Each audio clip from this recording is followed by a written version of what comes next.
இன்றும் தொடர்கிறோம். வாய்ப்புள்ள அன்பர்கள் கைகளை உயர்த்தி தங்கள் கருத்துக்களை பகிர்ந்து கொள்ளுமாறு அன்புடன் கேட்டுக்கொள்கிறோம்.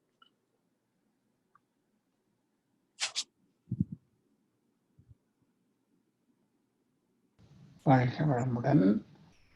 என் தந்தையிடம் நேற்று விளக்கம் கேட்டிருந்தேன். சுருக்கமாக ஓரிரு வார்த்தைகளில் நிறைவு செய்கிறேன். கற்பனை என்பது ஓமை உருவகம். மதி முகம். மதி என்றால் இங்கே சந்திரன் முகம். முகத்தை சந்திரனுக்கு ஒப்பிட்டு ஓமையாக சொல்லுதல் அல்லது உருவகப்படுத்தி சொல்லுதல். இது கற்பனை, நிகழ்வுக்கு வராத ஒரு விஷயம். பாவனை என்பது பாவித்தல், மியூட்டேஷன் தியரி. மனதால் ஒன்றை நினைத்து ஒன்றி அதுவாகவே மாறிவிடுதல். அப்படி மாறும் பொழுது அது செயலுக்கு வரும். அதனுடைய குணங்கள் நம்மை ஒன்றும். இது பாவனை. கற்பனைக்கும் பாவனைக்கும் உள்ள ஒற்றுமைகள் இரண்டும் மனம் சம்பந்தப்பட்டது. வித்தியாசங்கள், முக்கியமான வித்தியாசம், கற்பனை செயலுக்கு வராது, ஃபிக்ஷன். பாவனை செயலுக்கு வரும், இமேஜினேஷன். இவ்வளவு. இது ரொம்ப சுருக்கமான விளக்கம். வாழ்க வளமுடன். நன்மணி ஐயா இருக்கிறாங்க, ஐயா கிட்டையும் கருத்து கேட்போம். வாழ்க வளமுடன்.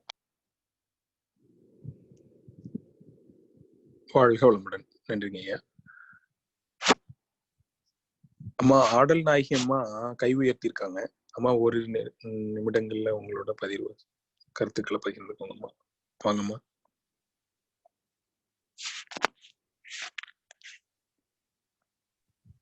வாழ்க வளமுடன். வாழ்க வளமுடன் ஐயா. நம்ம ஐயா பேசிட்டோம், நன்மணி ஐயா. அவங்க நம்ம எப்பவும் பேசிட்டு வாழ்க. என்னுடைய கருத்துங்கய்யா, கற்பனை என்பது ஒரு கற்பனை வலை, அது விரிந்த நிலை. பாவனை என்பது பாவனை ஒன்றே போதுமே, அது சுருங்கி அதுக்குள்ள ஒன்றும் நிலை, பாவித்தலாகவே மாறிவிடுவது.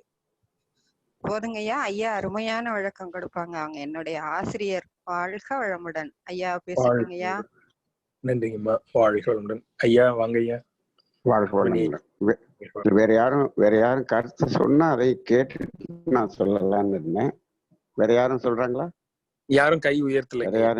வேற யாரும் கை உயர்த்தல. நீங்க சொல்லுங்க ஐயா. வாழ்க வளமுடன். வாழ்க வளமுடன். வாழ்க வளமுடன். வாழ்க வளமுடன். கற்பனை பாவனை. வாழ்க வளமுடன். நல்ல சிந்தனை. ஏன்னா இந்த ஒரு இரண்டு வார்த்தைகளில் நானே புதிய சிந்தனை தான். இது வரைக்கும் அப்படி ஒரு சிந்தனையை கம்பேர் பண்ணி பார்த்ததில்லை. இப்போ கற்பனை அப்படிங்கிறது எடுத்து பார்த்தோம்னா, அதாவது இந்த உலகத்தில் மனிதர்கள் வாழ்ந்து ஒவ்வொரு அனுபவத்தையும் அவரவர்கள் பெற்றிருக்கின்றார்கள். அந்த ஒவ்வொருவருடைய அனுபவத்தையும் எண்ணங்களாக, செயல்களாக வெளிப்படுத்துகின்றார்கள். அந்த செயல்களையும் அந்த எண்ணங்களையும் நாம் பார்த்து கொண்டு அதை நம் மனதில் பாவனை செய்வது என்பது கற்பனையாக இருக்கும் என்று தோன்றுகிறது. அப்போ மனிதர்களுடைய செயல்கள் என்பது நமக்கு கற்பனையாக வருகிறது. இதை ஒரு வகையில் பிறர்மன தூண்டுதல் என்று கூட சொல்லலாமோ என்று என் மனம் தோன்றுகிறது. பாவனை என்று சொன்னால் அது பொதுவாக பாவனை என்பது இயற்கையில் என்ன மலர்ந்திருக்கிறதோ அந்த இயற்கையோடு லயமாவதற்காக இயற்கையில் இருக்கக்கூடிய அனைத்து வளங்களிலும் அதே போல நாம் மாறுவதாக பாவித்தல் என்பதுதான் பொதுவாக பாவனை என்பது இருக்கும். அப்ப பாவனை என்பது நமக்குள்ளாக கண்டிப்பாக நிகழும். ஐயா முதலே சொன்ன மாதிரி கற்பனை என்பது பெரும்பாலும் அந்த நிகழ்வதில்லை, ஏதோ ஒன்று நிகழும். அப்ப கற்பனையில் ஏமாற்றங்கள் வரும், விரக்தி வரும். ஆனால் பாவனை என்பது அது கண்டிப்பாக அது நடக்கக்கூடியதாக மாறும்.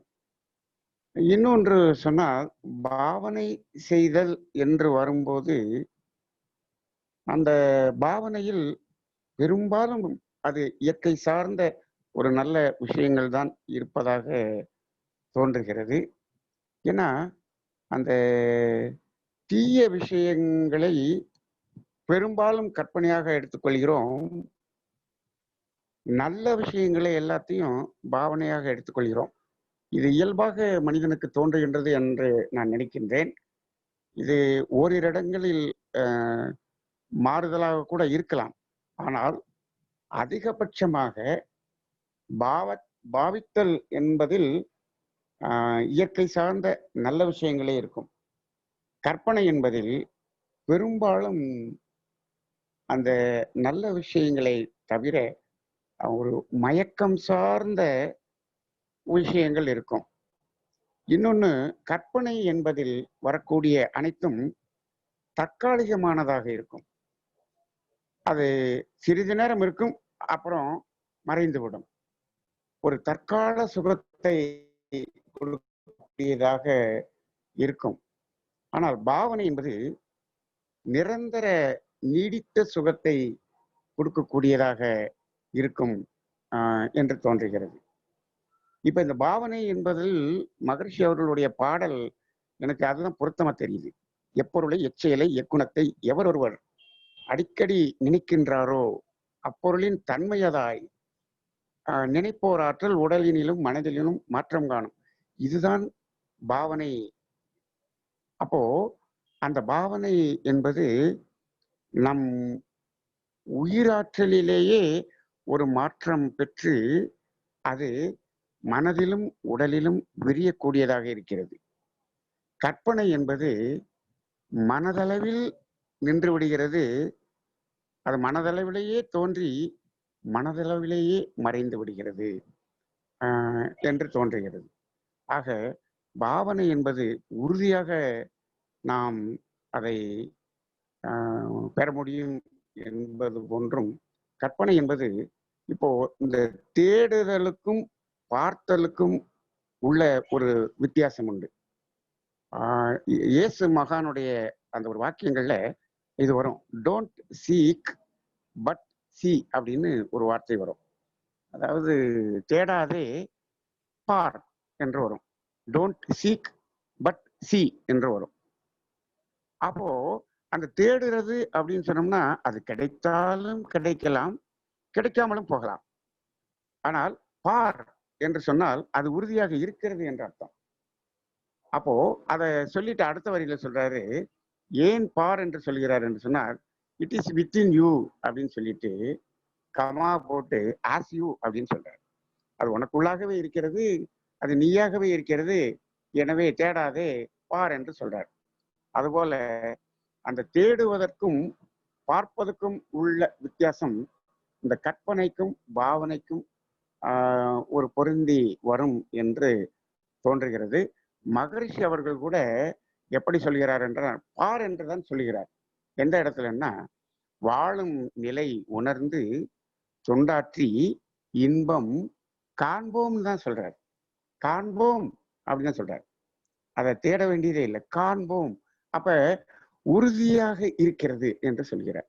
ஆக இந்த பாவனை என்பதும் கற்பனை என்பதும் அது மனதளவில், பாவனை என்பது உயிரளவில் என்ற ஒரு சிந்தனை.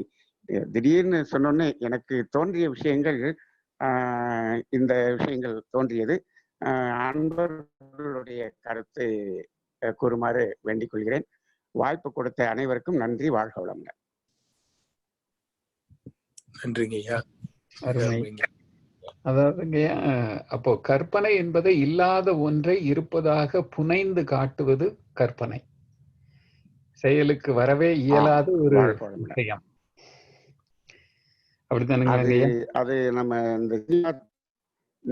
நம்ம கலைத்துறைக்கு அது பொருந்துங்க. ஆ, அந்த கற்பனைங்கிறது ஒரு ம். கலைத்துறைக்கு பொருந்தும். அதுல நிறைய பொய்களும் இருக்கும். ஆ. பொய்யிலே பிறந்து பொய்யிலே வளர்ந்த புலவர் பெருமானேன்னு சொல்லுவாங்க இல்லையா? அதுபோல அது மாதிரியும் இருக்கும் இருக்கும். ஆனால் ம். பாவனையில் உண்மை மட்டுமே இருக்கும். அருமை, அருமை. சிறப்பாக சொன்னீர்கள் ஐயா. வாழ்க வளமுடன். ஐயா நன்றி ஐயா. வாழ்க இன்னொன்னு வளமுடன். கூட சொல்லாங்க. கற்பனை என்பது புறம் சார்ந்ததுன்னு சொல்லலாம்.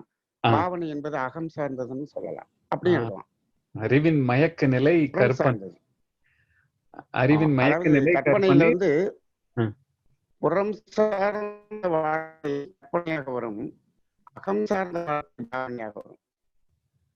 ஆ, அகம் ஓரளவுக்கு பிரிச்சு பார்க்கலான்னு தோணுதுங்க. இது நிறைய ரொம்ப சிந்திக்க வேண்டிய ஒரு தலைப்பு. அஹ் இந்த தலைப்பை சிந்திக்கிறதுக்கு எனக்கு ஒரு வாய்ப்பு கொடுத்துட்டீங்க. வாழ்க இதை வளமுடன். சிந்தித்து ஒரு காலத்துல இதை ஒரு தலைப்பா பேசலாங்க. வாழ்க வளமுடன். வாழ்க வாழ்க வளமுடன். வளமுடன். நன்றிங்க. வாழ்க வளமுடன். வாழ்க வளமுடன். இன்னொரு வார்த்தையும் தோன்றியது. அறிவின் மயக்க நிலை கற்பனை, புனைதல், உவமை, உருவகம் எல்லாமே அதுல வந்துடும். அப்ப அறிவின் தெளிவு, அறிவின் உண்மை நிலை அறிதல், அகநோக்காக உள்முகமாக பார்த்தல், இது பாவனையில வரும் இல்லைங்களாங்கய்யா? ஆமா. அருமை. வாழ்க வளமுடன். பிரதீபையா என்ன சொல்ல வந்தீங்க, சொல்லுங்க. வாழ்க வளமுடன். ஐயா வாழ்க வளமுடன். ஒரு இது வார்த்தை இல்லையா, இதை பத்தி நான் வந்து என்னோட மகளோட நேத்து நான் இது மாதிரி பேசிட்டு இருந்தேங்க ஐயா. அப்போ வந்து அவங்க ஒரு பிக்சரை காமிச்சு எனக்கு சொன்னாங்க, அதை தெரிவிச்சுக்கலான்னு சொல்றாங்க ஐயா. இப்ப வந்து நம்ம ஒரு ஒரு இது வந்து பாவனைக்காக வந்து அவங்க சொன்னது வந்து எப்படின்னா, நாங்க வந்து பிரெக்னெண்டா இருக்கும்போது அம்மா வயிற்றுல இருப்பாங்க. மத்த நாமெல்லாம் வந்து மைண்ட்ல நாம திங்க் பண்ணிட்டே இருப்போம். ஆனா வந்து குழந்தை வந்து அம்மா வயிற்றுல உருவாகிட்டே இருக்கும். நம்ம ஒரு மாசம் இப்படி இருக்கு இப்படி இருக்குன்னு நம்ம மைண்ட்ல வந்து பாவனைப்போம். அம்மா வயிற்றுல உருவாகிட்டே இருக்கும். ஆனா வந்து இதுக்கு முன்னால வந்து இல்லைன்னா இது வரப்போகுது இப்படி எப்படிலாம் இந்த ஸ்கூலுக்கு நான் கூப்பிட்டு போவேன், இல்லை இந்த கலர் மாற ட்ரெஸ் போடுவோம் அப்படின்னு பண்றது வந்து கற்பனை. இது வந்து பாவனை அப்படிங்கிற மாதிரி எனக்கு ஒரு அவங்க எதிர்த்தியா பேசிட்டு இருக்கும்போது சொன்னாங்க, அது தெரிவிச்சுக்கலாம் அப்படின்னு.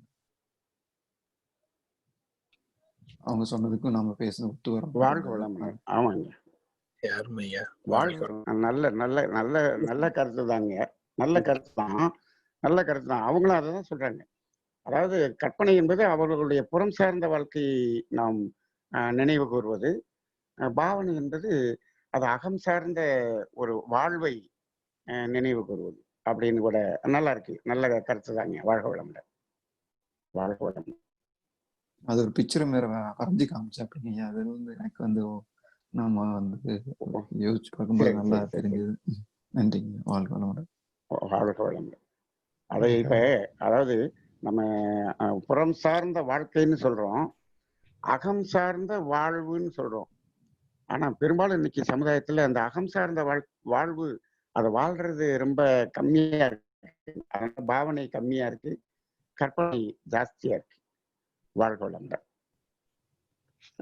கத்தியனையா நிறைவு. சரிங்கய்யா. May the grace of the Guru always be with us and guide us. Yeah, I had a question, or the question actually. That's why I raised my hand, and I thought because we had Arunidhis and senior professors on the call, I thought we could get clarity on it. But the question was, the original question being the difference between bhavana and the imagination, or in Tamil karpanai. But fundamentally, the question that I had for this question is that they both thought in a way. Swamiji says that thought, as it arises, it can materialize. And of course, we understand from the previous meditation and the explanation that the imagination is kind of realized in the art form, cinema and all these fields. So that is kind of not a materially realizable thought. However, the thought that is associated with bhavana is something something that can be realized. It's there. It's like a life force. It's there, but with material tool, we will not be able to realize it. But going beyond material, we'll be able to realize it. But this was the fundamental question, Aya, that fundamentally they two are thought, but how come one is one can be materialized and other is not? Be blessed by the divine, Aya. Wonderful. This is like the senior professor was explaining. This is a little bigger subject than what we think. So Karpane is fiction. It's fictitious. And Bhavana is imagination. It will come true and you become one, unified into what you were thinking about. That is Bhavana. Karpana is basically, in reality, it won't happen. It won't happen. இயற்கை விதிகளுக்கு புறம்பானது. So as a senior professor, Nanmani Ayya was explaining, Bhavana gets along with the nature, but the fiction goes the other way. It wouldn't happen. So that's why fiction and imagination. Karpane and Bhavane. Perfect explanation, Aya. Be blessed by them. Very nicely clarified. Thank you, Aya. All professors and